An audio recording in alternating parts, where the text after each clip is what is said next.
Voyager.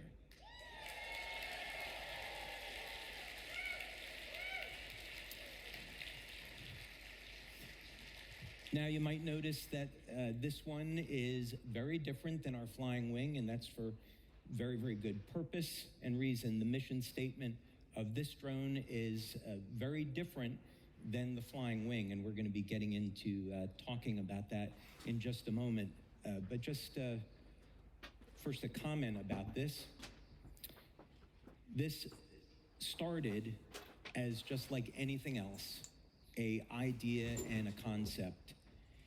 And this is something that I've worked with my son on and a group of engineers that are very talented, and working together collectively, we've been able to bring this to life.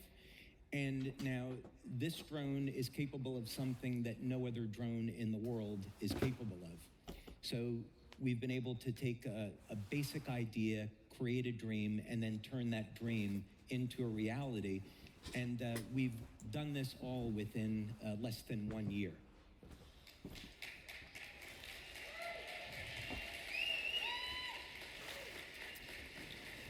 So we're going to get into some of the details behind this, and to do that, I'd like to welcome back onto stage our Global Vice President of Sales, Ryan Barson.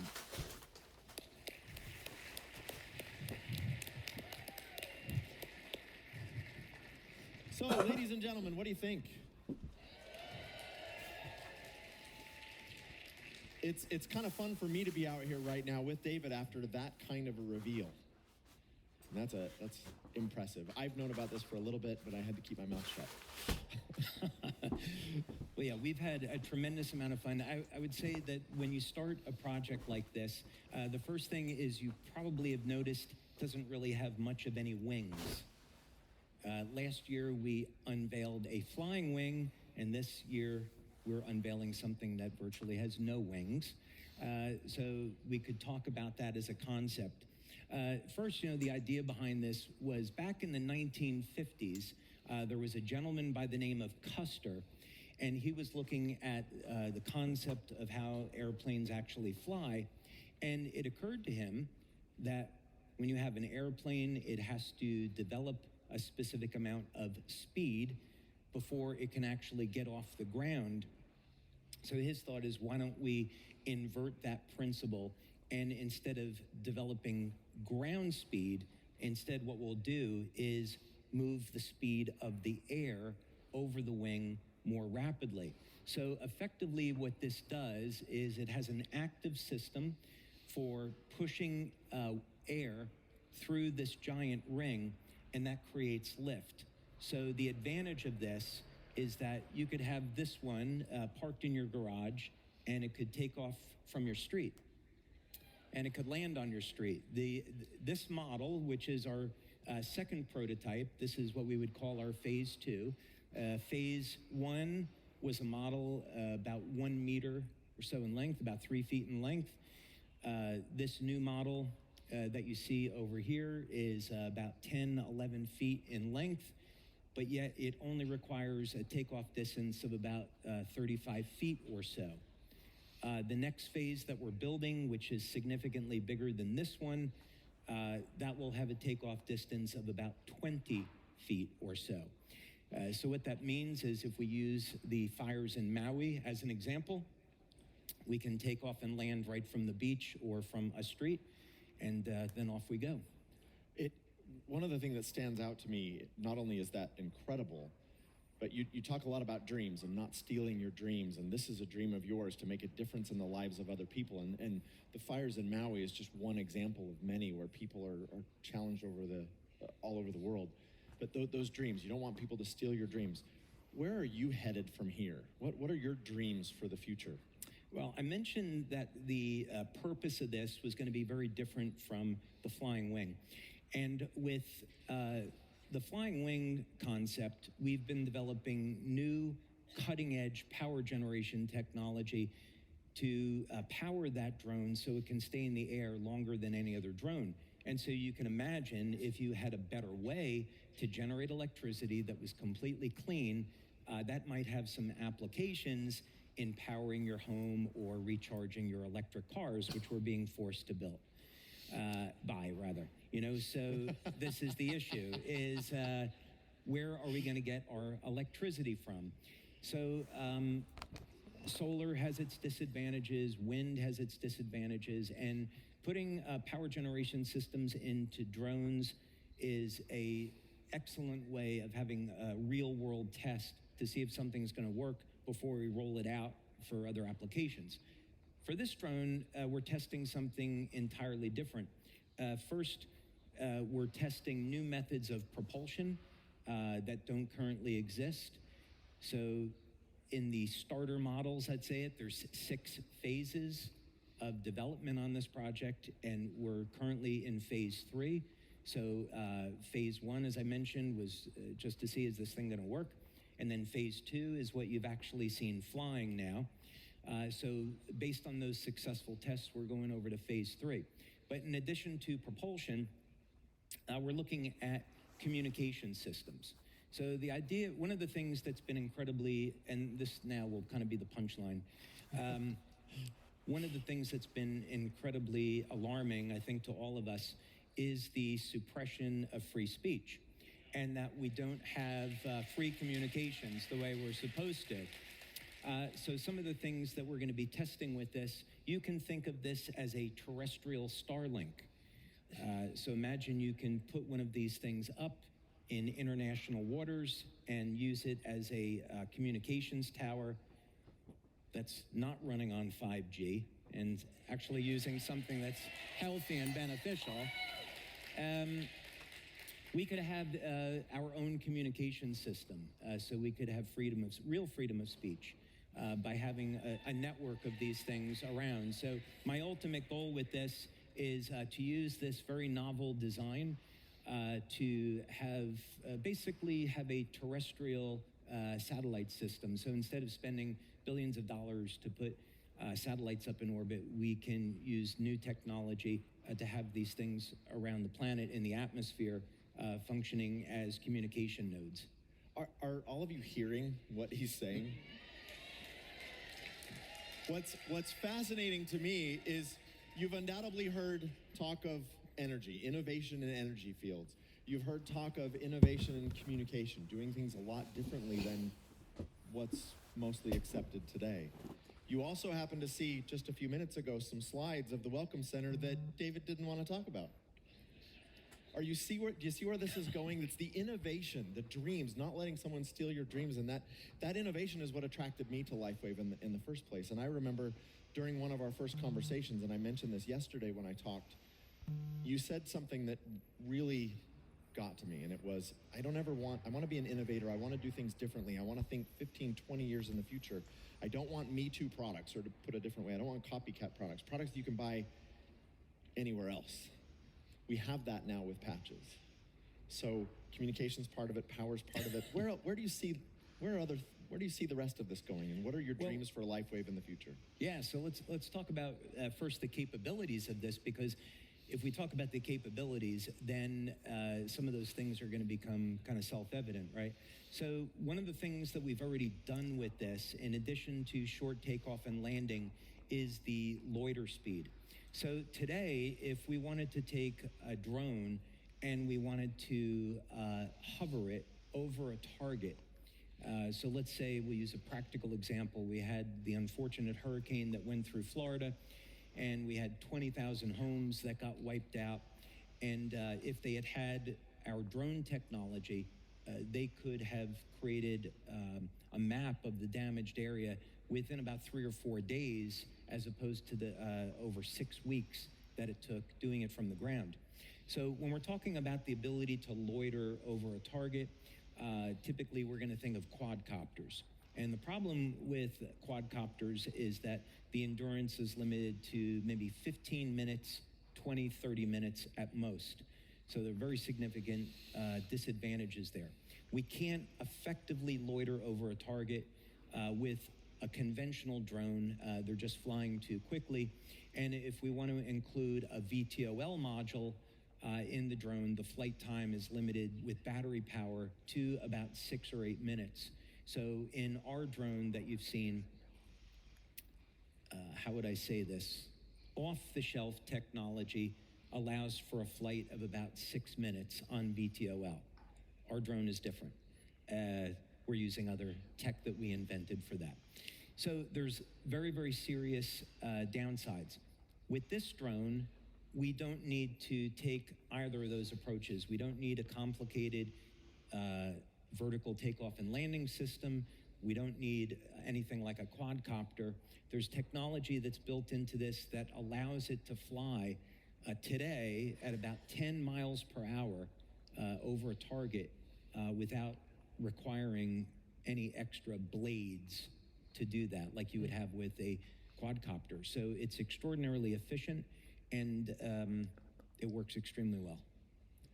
All of this innovation, where are we going with this? What do you see as the future for Lifewave in general, and for all the people who are here today and all those who are watching virtually? I'm not there yet. I want to talk a little bit more about this so they can understand where we're going with it. Let's do it. I know you're excited to get to that part, Mr. Sales Guy. Yes. I know that, but I want to go through this just a little bit more, because then it will, we should tell the story a little bit more. Another thing about this drone, so when we think about natural disasters, right, one of the big problems is there's going to be heavy winds, or when you're trying to get into places, maybe at extreme altitudes, the weather is going to play a significant role. And conventional drones have a limit of maybe 15 to 20 miles an hour in terms of wind gusts, what they can handle. And of course, hurricanes would be much higher than that. So we actually flew this in 15-mile-an-hour winds, and it was completely resistant to those wind gusts. Didn't care about it, one way or another, because of the design. So the good thing about this is that when there is a natural disaster, when there's an emergency, we don't have to wait until the weather improves before getting a drone in the air. This is not going to care one way or the other. So that's important, because where we're going in the future, Ryan, is this place where we can use this technology first to provide humanitarian relief, and this redefines the network marketing industry.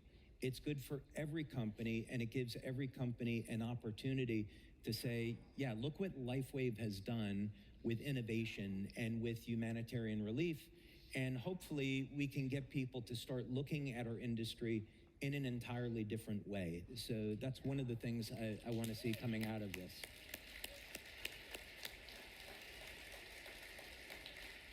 Is that what you were looking for?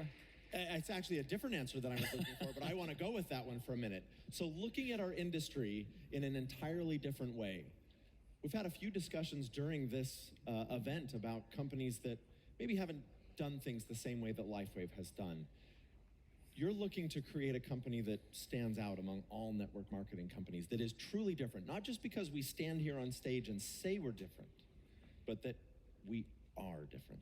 Yeah, this really starts with the mindset of making innovation a commitment to research, putting money into that, time and resources, people, to have that as the very foundation of everything else that you're doing. So the idea is looking at the various trends. So back in 2008, I was looking at where the trends in health and science, and those trends were in stem cells. So we began working back then on ways to activate stem cells in the human body. And of course, ultimately, that led to the release of X39. So we can all relate to how a commitment, a long-term commitment to innovation, putting millions of dollars into research, is going to result in products that present phenomenal business opportunities. So today, we don't have any competitors for our patch technology.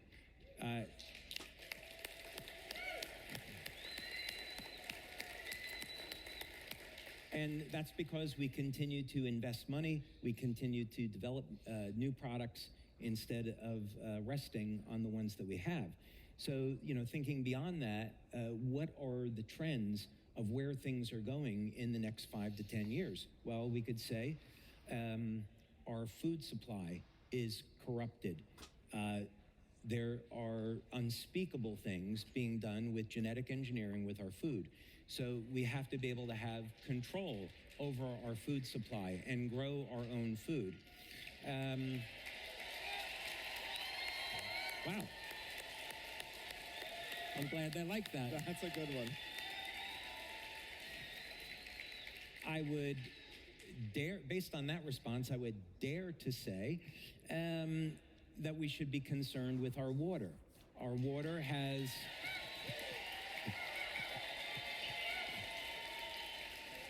Our water, drinking water, is toxic, polluted. You can't drink the water. You don't want to shower in the water. So we need to have better technology to provide water that's clean. And, of course, go beyond that. We want to think about water as an opportunity to heal the human body, right? So with these drones, it gives us the opportunity to test new technology in power generation, in communications, and look at how are these going to be platforms that we could potentially use for the future. So as an example, when we talk about communications, we all lived through the pandemic, and we all lived through an era where if you said, and I know this because it happened to Lifewave, I happened to put an article out on the use of vitamin C as an effective means of treating viral infections, and Facebook flagged that and took the post down, despite the fact that this was a study published by the National Institute of Health. It's like, how can you suppress a government study? This is ridiculous. So we want to be thinking about these things, and thinking about these trends, so that if we're putting millions of dollars into the research, and we're putting 5 years, 10 years, whatever the period of time is going to be, but it's important just to get started, and just get started, just get going, and then see how it develops. And the drone side of our research has been going incredibly well. It is going better than any other project, I think, that I've worked on. So there's no question it's going to be successful. That's fantastic.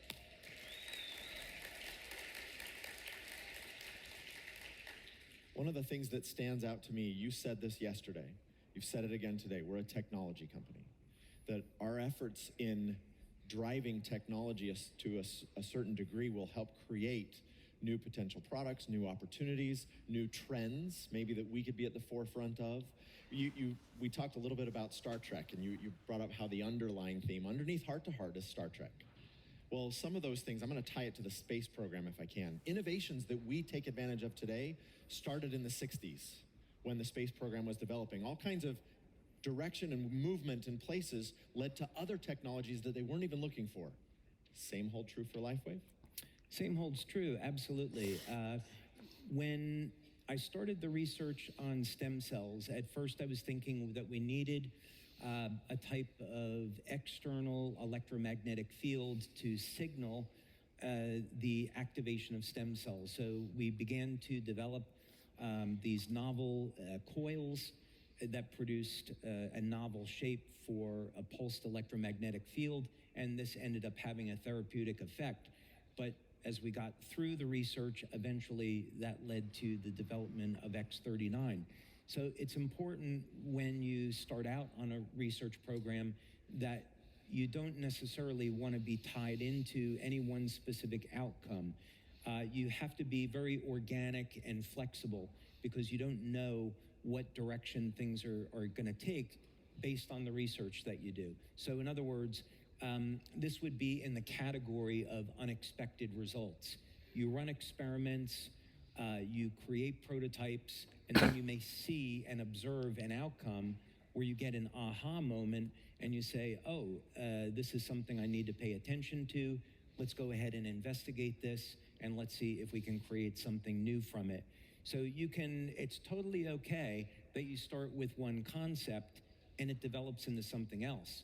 So the flying wing came first, and that's been an absolutely critical part of what we're doing for humanitarian aid. But this was the next step. It doesn't look like the logical next step, but when I began to look at the operational parameters of the flying wing and what it was capable of, I thought, okay, I want to take this now and create something new with it. So I was able to reach out to 3 engineers and present them with a concept, and they said, oh, we've got absolutely something in mind for this, and it was a collaborative effort to get to where we are today. Just phenomenal stuff.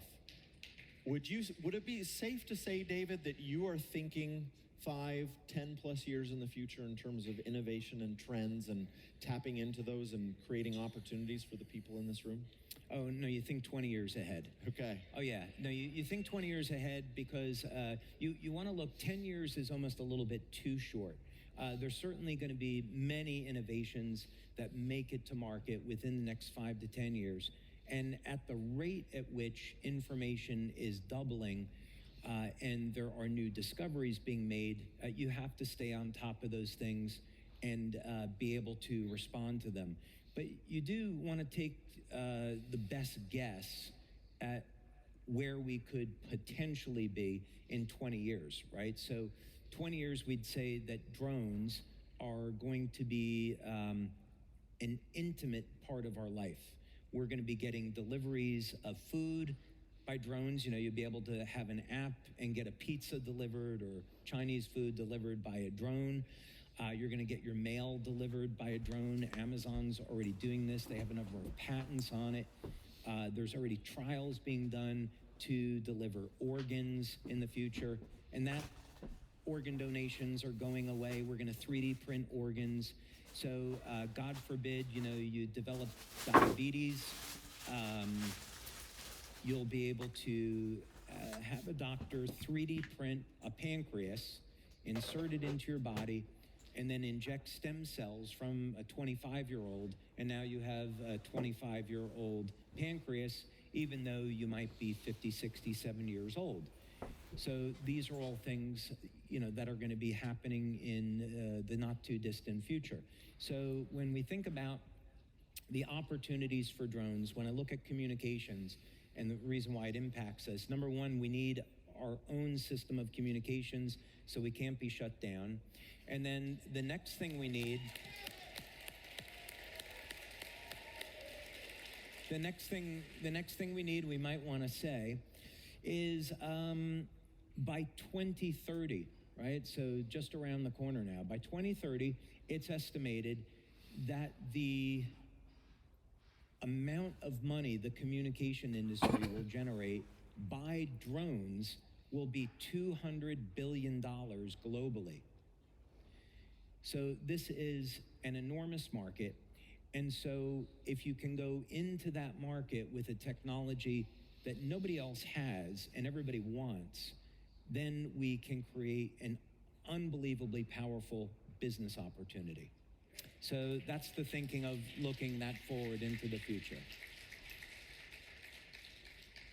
That, ladies and gentlemen, I think is the definition of innovation for a technology company. Well, we didn't talk about the performance numbers on this. Let's talk about that. Okay, let's do that. So we talked about that it's short takeoff and landing. We talked about that it can fly as low as 10 miles an hour. Keep in mind, when most planes are landing, they have to be traveling 90, 120 miles an hour and more in order to land. And this can land only going 10 miles an hour.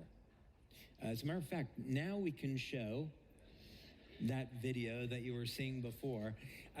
This was unbelievably fun to get this out and see it fly for the first time, because a lot of people said, oh, this is never gonna fly. But here it took off on the very first flight at about 35 miles per hour. And on this day, the winds were, you can see it's a little cloudy, the winds were 13, 15 miles per hour. And this would not be good weather where we'd normally would want to fly an aircraft, but it was actually really excellent conditions for us to test the stability of this drone.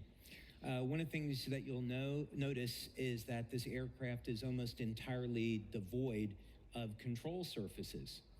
And this uses a technique which is very similar to what we've done on our flying wing, which we have what are called elevons to control left, right, up, and down.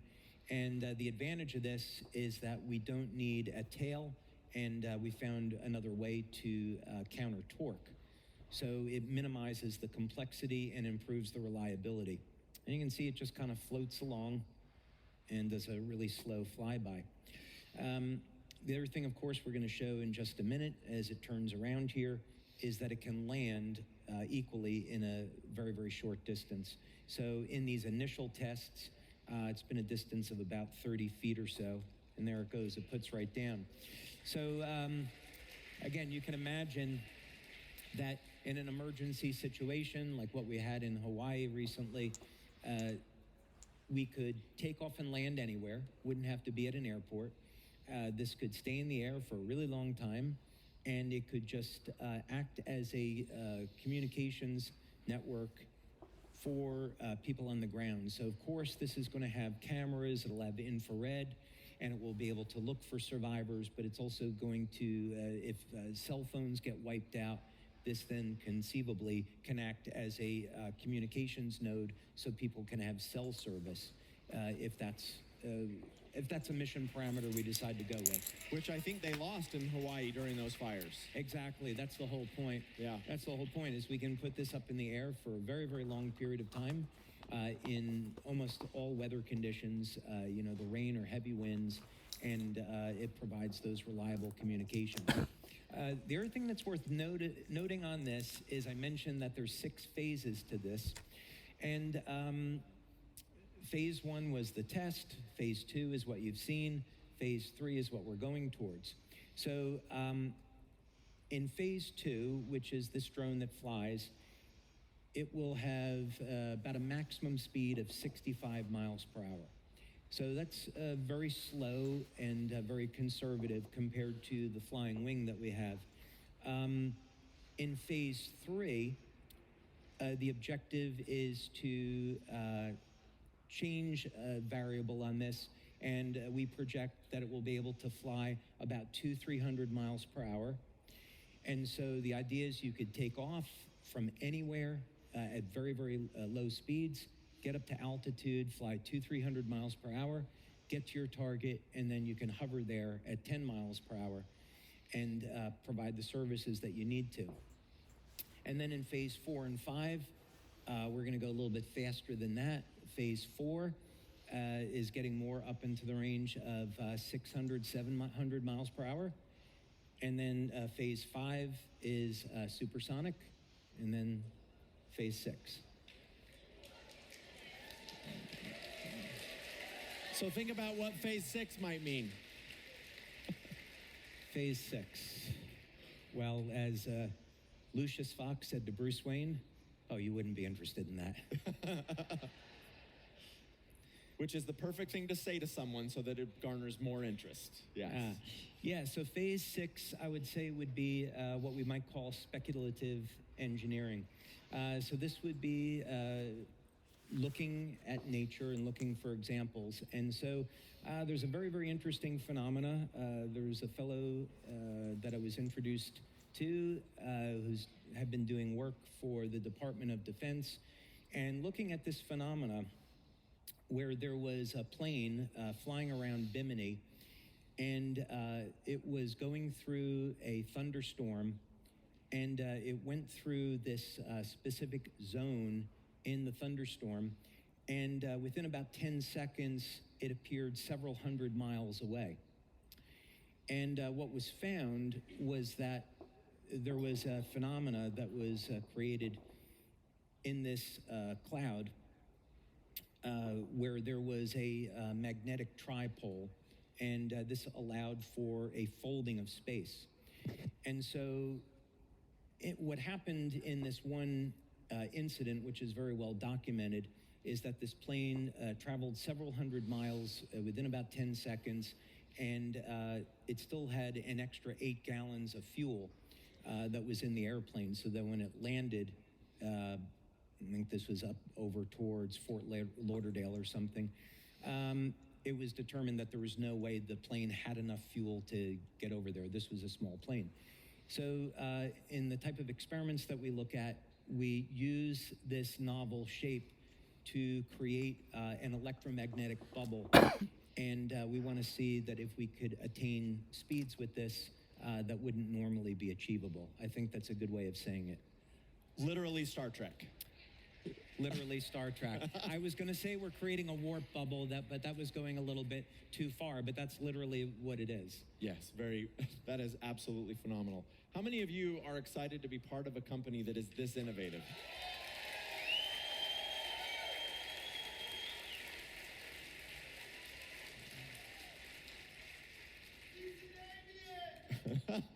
So, David, what do you see as the future for Lifewave? Future is amazing. I think the takeaway on this, right? There should be a takeaway. The first thing is where we are today is that we have a phenomenal line of products that no other company has. We have a phenomenal business opportunity, and we have a commitment to helping those in need through existing humanitarian programs. And every single one of those areas we're going to continue to support, invest money in, and grow. So in the area of product development, today you have patches, but in the not so distant future, you're going to have other technologies that improve health and wellness and beyond. In our business opportunity, we're going to be utilizing new technology like holograms and things that you haven't even seen yet to support your business building efforts. So you can be building your business and earning money faster and easier than ever before, and doing it in less time so you have time for your friends and family. And then finally, we're going to be using technology like the drones to provide humanitarian effort and take matters into our own hands so that when there is a humanitarian crisis, we can be responding to that. So we can work with organizations like the Red Cross, like Convoy of Hope, and others, and saving people's lives. That's what this is really all about, developing better tools to help those in need. And when we do all of these things, we totally redefine the network marketing industry. So 10 years from now, when people look at networking, they say, oh my God, I want to be involved in this industry. Look how amazing it is, and look what companies are doing like Lifewave.